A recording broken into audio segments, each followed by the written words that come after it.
Today we have before us two timely and important resolutions. The first is House Concurrent Resolution 107, which I introduced alongside with our ranking member, Congressman Ted Deutsch of Florida, that denounces the use of human shields by Hamas and other terrorist organizations. The second is House Resolution 665, authored by David McKinley of West Virginia and our Middle East and North Africa Subcommittee colleague from California, Mr. Juan Vargas. Their resolution condemns last month's murder of the three Israeli teens, Eyal, Gilad, and Naphtali, by members of Hamas, and the murder of Palestinian teen Mohammed Abu Qader by Israeli extremists, and the escalation of violence. It should be noted that while Israeli authorities moved swiftly to arrest three suspects in Mohammed's murder, Eyal, Gilad, and Naphtali's murderers are still roaming free, yet to be brought to justice. But these measures are significant, and their timing is not an accident. In light of the recent events that have transpired in Israel and Gaza over the past month and a half, it is extremely vital that the United States Congress serves as a counterweight to those who seek to delegitimize Israel by pushing a false moral equivalency measure. Make no mistake, there is no equivalency whatsoever between Israel and Hamas, a United States-designated terrorist organization. We need look no further than the mockery that is the United Nations Human Rights Council, UNHCR, to see the dangers of these efforts to delegitimize Israel. Just 2 days ago, that council passed a resolution to form a commission of inquiry into what it calls war crimes and human rights violations by Israel in Gaza. It should come as no surprise to any of us of the one-sidedness of the UNHCR, and this is the same body that gave us the deeply flawed and unabashedly biased anti-Israel Goldstone report in 2009. Yet, remarkably, there was no mention of Hamas's indiscriminate rocket attacks on innocent Israeli civilian populations. But surely firing rockets into Israel from and placing missile batteries in densely populated areas and near schools, near hospitals, near mosques would merit a mention? Or perhaps using men, women, and children as human shields to protect militants and their rockets would draw the proper amount of outrage? Nope, not a word. But this has been the standard operating procedure of the UNHCR.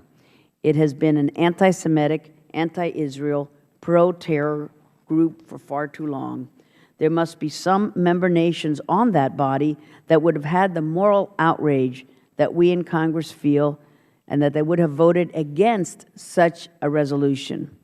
Alas, the United States was the lone voice of reason, the only nation willing to say that we do not support this, that this is completely insane.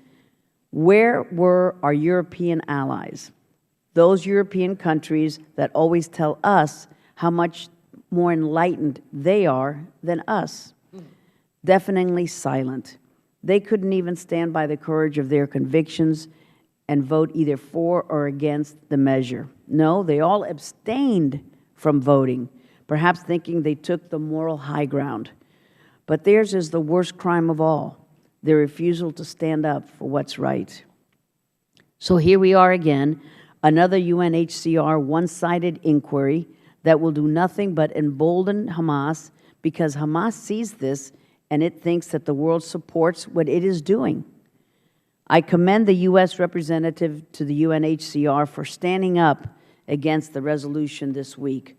Ambassador Harper rightly said that this vote will undermine achieving all of our objectives to end the hostilities and bring peace to the troubled region, and acknowledge that once again the Council fails to exhibit any semblance of balance.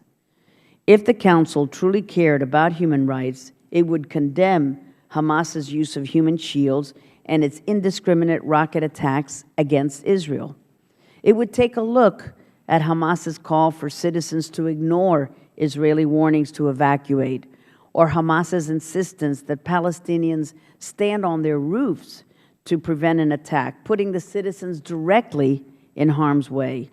And the Council would call upon Hamas to accept a ceasefire, which I believe it has now refused to accept at least 3 of the 4 of those attempts at a ceasefire, while Israel has accepted each one of them.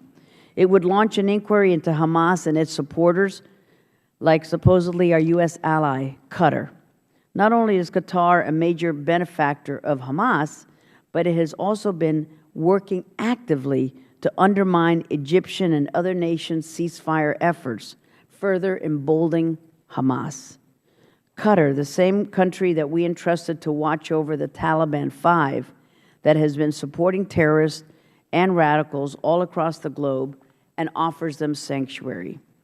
Qatar, the same country that we just signed an $11 billion arms deal with, $11 billion, is the very same country that serves as Hamas's mouthpiece through Al Jazeera, airing Hamas propaganda that then gets broadcast to the world.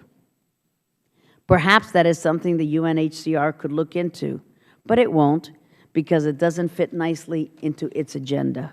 And that is why passing these 2 measures will send a strong message that we will not allow Israel's enemies to undermine the security of our democratic ally or its legitimacy, but that we will continue to support Israel and do whatever is necessary to help it eliminate the terrorist threat, be it Hamas or Hezbollah or any other group.